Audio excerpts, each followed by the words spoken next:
What's up everyone, I'm CallumOnToast, and in today's video I'm going to be showcasing the highest attack weighted team eligible for the Spring Cup with Kartana, Shadow Sharpedo and Shadow Cacturne.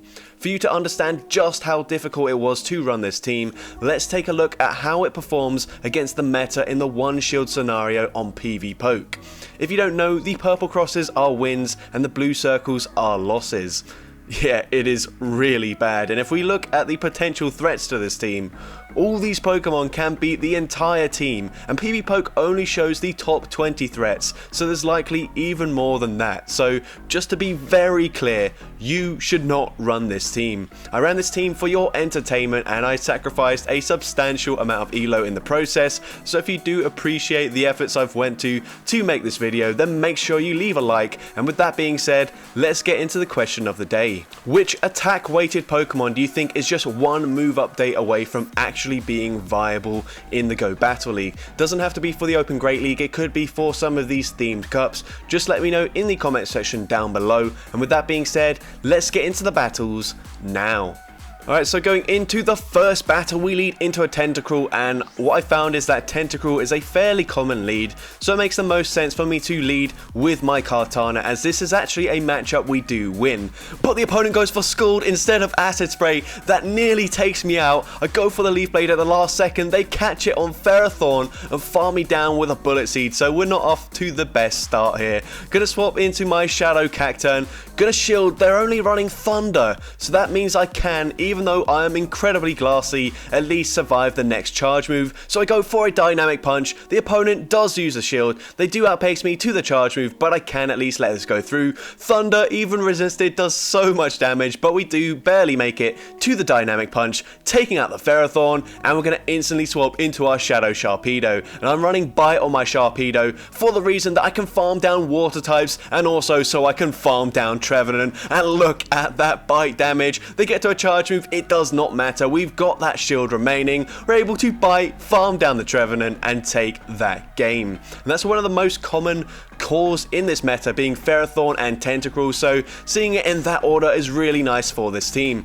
Into the next battle, we see Ferrothorn in the lead. We swap into our Cacturne, and once again, they don't farm up to the Flash Cannon, so I can let a Thunder go through. I'm now going to go for a CMP tie on the Dynamic Punch with the Power Whip. We grab a shield from the opponent, and now I will shield. I'm only one Sucker Punch away from reaching the next Dynamic Punch, so I throw it straight away, gonna undercharge it here, and the opponent chooses to double shield.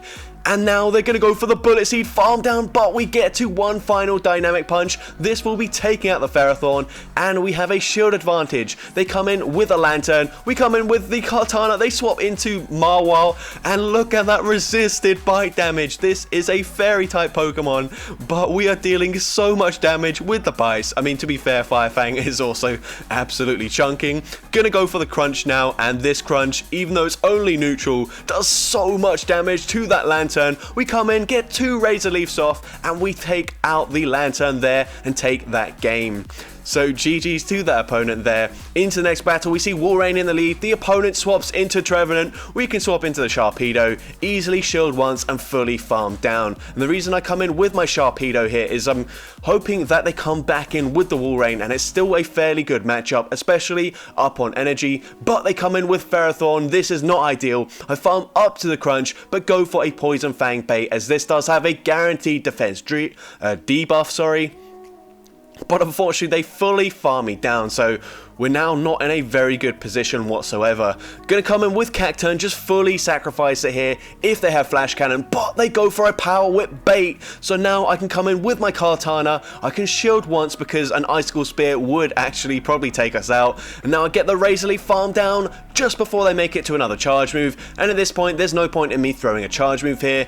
They do still have a shield remaining. Gonna let Kartana go down, and I should be able to farm down the Ferrothorn. No, they make it to a charge move at the last second, and Power Whip resisted, takes out the Cacturne, and we still end up losing that battle there. So GG's to that opponent, incredibly close battle. But into the next battle, we see a Shadow Walrein this time. They're actually choosing to stay in, so these Razor Leafs are going to do so much damage. The opponent now swaps into a Ferrothorn, and honestly, on the swap, this is a bit tricky. So what I'm going to do is, I know that the Walrein is incredibly low. They're actually low enough where I can farm down with either Pokemon before they get to a move. I'm actually just going to let Kartana go down, and the opponent full sends the Flash Cannon, meaning they are now dry on energy, but the second Flash Cannon only requires 5 Bullet Seeds to get to, and so they are there just before we reach that Dynamic Punch. I'm actually going to go for a Grass Knot. It's double resisted, and undercharge it so I can get a nice farm down just before they make it to another Power Whip. I'm going to swap into my Sharpedo. The opponent has a Trevenant in the back, and now here they do reach the Seed Bomb. This will be taking out the Sharpedo, but I am going to be able to fully Sucker Punch, farm down the Trevenant, and take that game. So GG's to that opponent there. Into next game, Kartana into Quagsire, the only Mud Boy I saw with this team. And very luckily for me, it is in the lead, but they swap into a Roserade, and I don't really have a response here. So I'm going to get off one charge move and then probably swap into my Sharpedo in actual fact, and that's exactly what I do. I go for the bite, farm down, they do make it to a charge move. This is just going to be a Weather Ball bait, unfortunately, and that's probably one of the only charge moves we would at least live, is a resisted Weather Ball. But here the opponent comes in with the Quagsire, we commit to the crunch, and honestly they might just let this go through, and they do let it go through. They've got Trevenant in the back, and even though we only got a few bites off, they're already into the yellow health, which is insane damage. Gonna come in with our Cacturne here. Unfortunately the switch clock is not up. I will have to tank a Shadow Ball from this range, and we barely hang on. That's resisted damage, by the way, and this is the bulkiest Pokemon on my team, but we barely hang on, take out the Trevenant, and take that game. Into next battle, we see a Lantern in the lead. The opponent swaps into Galarian Weezing, and if you saw it earlier, this is the worst Pokemon for me to face with this team. I'm actually going to let Brutal Swing go through. We do actually live that charge move, which is insane for Kartana because it doesn't very often live anything. So we're now going to come in with the Sharpedo. We resist all the charge moves, assuming they're running Overheat, but an Overheat would still one-shot us, and even this resisted Brutal Swing still puts us into range where they can farm us down, so it's not looking good for us here. We have a very low Kartana, we've got a Shadow Cacturne, but we don't know what the third Pokemon is. The opponent's going to wait out their switch clock here, and they are going to come in with their Lantern again, so they're coming in to a Water type. I'm actually going to shield here because Cacturne is incredibly glassy. We shield the Surf. Now I'm going to try and catch the second Surf, assuming they throw straight away, which is exactly what they do.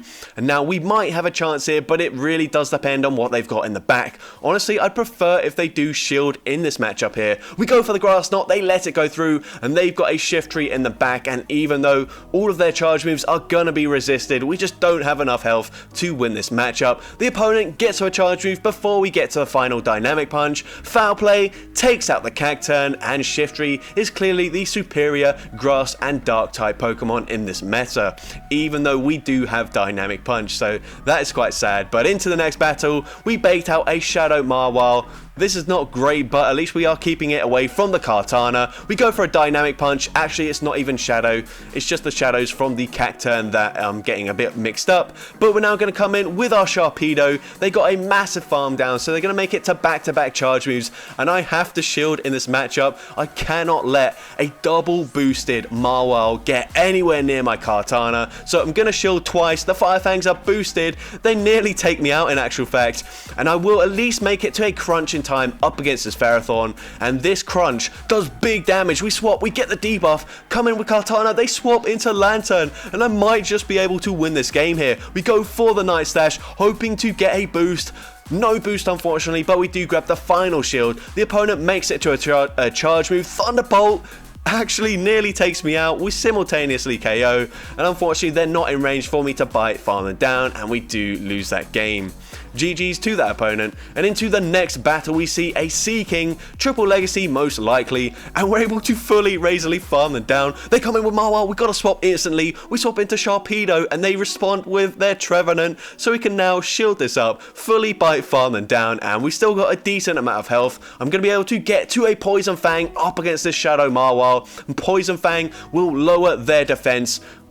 Actually, no, it's just a regular Marwile once again. Sorry, keep getting confused with my own shadows here. It does take up quite a lot of the screen. They're able to Fire Fang farm me down, and I'm still not too confident about this matchup here. Gonna come in with the Cacturne, try and catch a move eventually onto my Kartana, but we're actually able to resist it. Razor Leaf farm down the Marwile, and we just beat Marwile with a Kartana. That was crazy. Into the next battle, we see another Tentacruel in the lead, going to let the charge move go through. We've seen we can live anything. They go for an Acid Spray, which is fine with me. I'm now going to go for a Night Slash, and even though it's neutral, it will take out the Tentacruel, and the opponent is going to be coming in with a Bomber Snow, so we do just let ourselves get farmed down here, as I'm going to come in with my Shadow Sharpedo. They're likely going to bait me twice here, but I kind of have to shield everything because the Powder Snows are already adding up, and I will double shield. I'm expecting a Trevenant in the back based on this, and they do come in with Trevenant, so I'm going to swap, and I catch the Seed Bomb perfectly, but then I make a massive mistake here. Seed Bomb doesn't do much damage. I go for the full farm down. What I should have done is let them take me out there, because now they get the perfect farm down to come out with a Weather Ball loaded, and I'm not able to get that bite damage through either. They do get the new mechanic there, and that does take me out. And for those of you wondering what the new mechanic is, basically when you throw a charge move, if the opponent does get their fast move through on the same turn, usually what would happen previously what would happen is the damage from the fast move would register first, but unfortunately in the new mechanic now you get the charge move off instead. So there the opponent got off that charge move and it did take me out. But here we've just missed the Sharpedo absolutely farming down whatever Pokemon that was. I wasn't really paying attention, but now they're going to go for a Leaf Blade. It does take me out. We come in with the Kartana here, and the Switch Clock is up, so I swap and I catch a resisted charge move onto the Cacturne. The opponent did bait with Leaf Blade, doesn't really matter. It does the same damage as a foul play. They come back in with Jellicent. I will let the Cacturne go down. Even a resisted Surf takes us out, but I'm going to be able to Razor Leaf, farm them down, and as long as they're in 3 Razor Leaf farm down range from that Shiftry, I should be able to take them out here, and I am able to do so and take that game. So GG's to that opponent there. Into the next battle, we're going to see a Tentacruel in the lead. We are going to stay in this matchup. The opponent swaps out into a Roserade, and it is a Bullet Seed Roserade, so not the best for us here. Obviously, Bullet Seed is double resisted. We actually get the attack boost, but it does not really help us here because I was going to swap out anyway. We swap into the Sharpedo. They're only able to make it to another Weather Ball, and you can see here we do actually live a Weather Ball, get the Bite farm down before they can farm us down with Bullet Seed. So Sharpedo just beat a Grass type from fast move damage alone, and now the opponent's going to come in with a Ferrothorn, farm us down. We will now come in with our Cacturne, and unfortunately they do have a slight energy advantage here, so they will make it to a potential Flash Cannon, but the opponent catches perfectly onto the Tentacruel, catching a Dynamic Punch. We swap out, but not quite in time, and unfortunately they are now at a charge move before we farm them down. Skull takes us out, and they get off way too much Poison Jab damage that unfortunately there's just no point in me shielding here. Power Whip will take me out, and they were at pretty much back-to-back charge moves already, so yeah, unfortunately we do lose that game due to a catch. Very nice play by the opponent, but into the next battle we see another Tentacruel in the lead. Once again, I'm gonna say it like I said at the start, I saw so many Tentacruel in the lead, so it was really good for me to stay in here with Kartana as my lead. The opponent then swaps. No, they didn't swap, and unfortunately Night Slash doesn't take them out there, so I threw the Night Slash since the previous opponent did end up catching a Leaf Blade on a Ferrothorn. But here they come in with a Pelipper.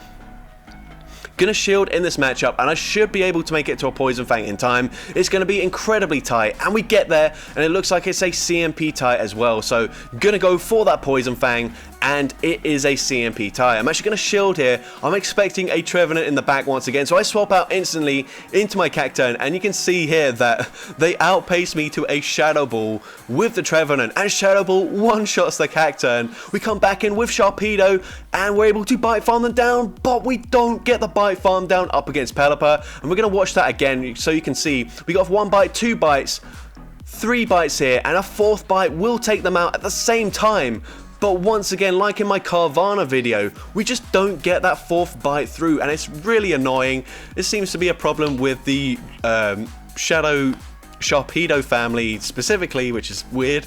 But yeah, we don't get that bite damage through, and we end up losing a game we should definitely be tying. So yeah, I am very annoyed about that. But into the next battle, once again, another Tentacle in the lead.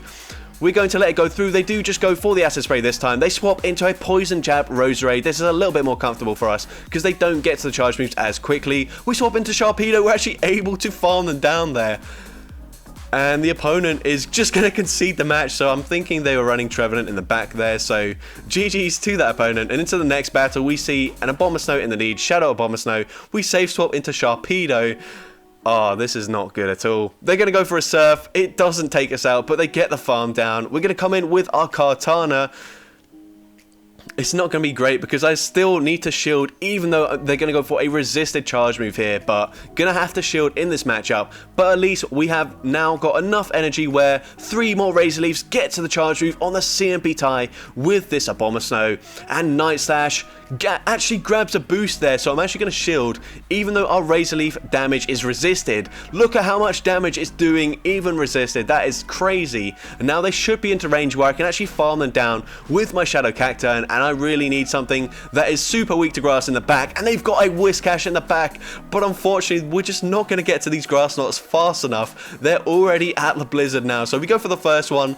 And yeah, unfortunately, they can just full send the Blizzard here. Honestly, Mud Bomb probably takes us out from this range, but Blizzard easily takes us out, and we do lose that game. But into the final battle of this video, what a surprise, another Tentacle in the lead. Gonna stay in once again, and the opponent does go straight for an Acid Spray, so this is a lot more comfortable than when they go for the Scald. And the opponent now swaps into a Ferrothorn. We go for that Night Slash, and now I will swap into my Cacturne. And honestly, they're probably in range where I can Sucker Punch, farm them all the way down if they do want to invest both their shields here. So I go for the shield there. Now I'm going to go for the Dynamic Punch. We're going to see what my opponent wants to do. The opponent does actually choose to shield here, so I now will double shield. No, I'm not going to double shield because it's just a Power Whip, and we do live that. And I still get the farm down, come out with the energy, gonna go for that Grass Knot straight away. Up into the Tentacle, we have a shield advantage, we've got switch advantage, it's looking pretty good for us. The opponent comes in with a Roserade, I'm going to come in with my Sharpedo, and at this point there's no reason for me to shield here. I'm going to let the Weather Ball take me out, unfortunately, but I Razor Leaf farm down the double resisted moves there. We take out the Tentacle and we take that game. So that's going to be it for today's video. Obviously, I only showcased the wins and the close losses because there was no point in me showcasing just loss after loss after loss, because that's what happened against most teams that I did come up against. I think the best I managed was a 3-2, but the rest were either 2-3 or just 1-4, which is not great at all, but it is what it is. It's a very difficult team to run. If you did enjoy these battles, make sure you leave a like, leave a comment letting me know, and as well, don't forget to respond to the question of the day if you haven't done so already. And if you want to see more content like this in the future, make sure you hit that subscribe button and turn on post notifications. That way you'll be notified whenever I upload a new video. And with that being said, let's get into the shoutouts from my previous video. So first, we got Rusty Shack, who says, my favourite dark type is Sharpedo. I never answer the question of the day, but I like thinking about it. Sharpedo is just the best, and I'm so excited for the Mega. And I mean, I used it today. It's not necessarily the easiest Pokemon to use, but I really do enjoy using it, certainly as the Shadow Sharpedo. Next, we've got I'm not even going to try and pronounce that name, but they say, I like Bishop in terms of favourite dark type visually, hyped I finally raised my Ultra League 1 and double moved it. Now I got to debate if he becomes a King Gambit when it debuts in like 2 or 3 years. And yeah, I think Bishop, one of the coolest designs in Pokemon Go in general, not just for dark types, so definitely agree with this choice. And finally, we've got Dementor451, who says, my favourite is definitely Yveltal, really well designed Pokemon, and I was happy they gave it good moves in Pokemon Go. And honestly, one of the only sort of usable dark types for the Open Master League, so that is very cool, and it does look pretty cool too. And as for my opinion, I'm gonna have to go with Shadow Honchkrow. I just love running it, hitting everything for huge damage with those Brave Birds, even when it's resisted. It's just a fun Pokemon to run. The only thing I don't like about it is the fact that Brave Bird doesn't have an attack animation, and I've made several Honchkrow nuke compilations where the fact that there's no animation really does kind of let it down. It would bring up that wow factor even more so if it had a cool animation. But yeah, I mean, that's got nothing to do with Haunchgo. I still really enjoy using it. So with that being said, thank you all so much for watching today's video, and I hope you have a great rest of your day.